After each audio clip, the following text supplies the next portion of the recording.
In yet another demonstration of US double standards, a viral video of Israeli soldiers using a wounded Palestinian as a human shield in Jenin forced the State Department to issue a condemnation. Yet, unlike the condemnations that it issues for Hamas when they are accused of this very crime, the US urges Israel to investigate itself, which logic implies it won't. One of the most prominent allegations leveled about Palestinian armed groups in Gaza, which is then used to justify Israel's mass murder of civilians, is that they use human shields.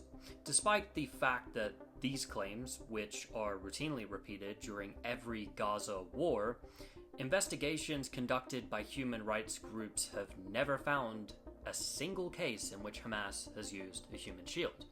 On the contrary, Israel has been repeatedly found to have used Palestinian civilians as human shields.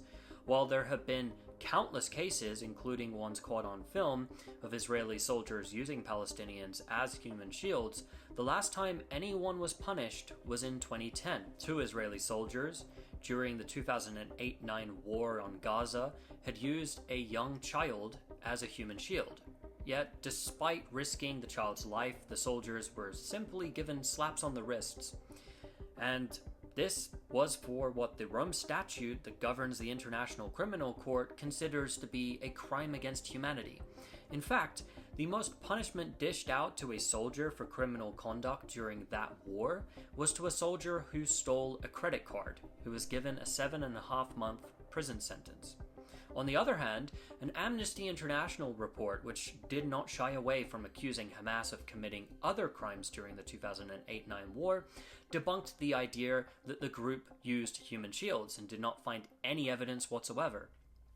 That case aside, the use of Palestinian civilians, including children, as human shields was actually part of Israeli military doctrine until 2005, when the Israeli Supreme Court had to ban it.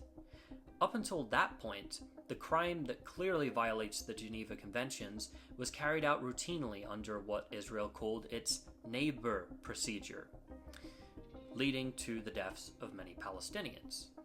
Even when the Israeli Supreme Court ruled it illegal, the practice was so normalized that the Israeli military's top brass argued to have the court overturn the decision.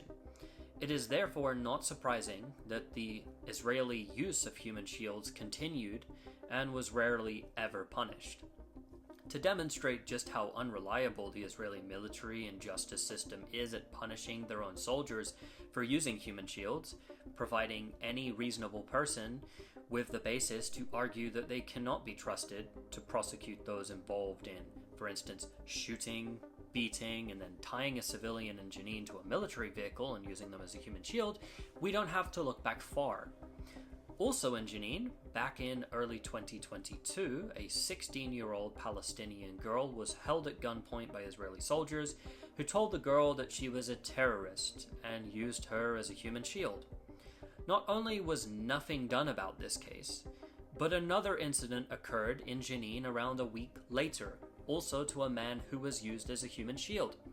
So when the US says that it trusts Israel to investigate itself, it is simply lying.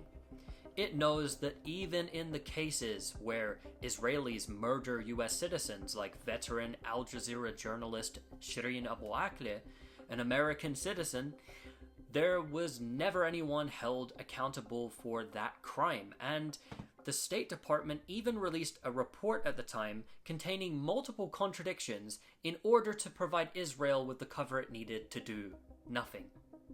Yet, when Israel offers its claims regarding Hamas allegedly using Palestinians as human shields, an allegation that has been repeatedly debunked over the period of nearly 2 decades now, American politicians believe these allegations and repeat them over and over to accuse Hamas of committing war crimes.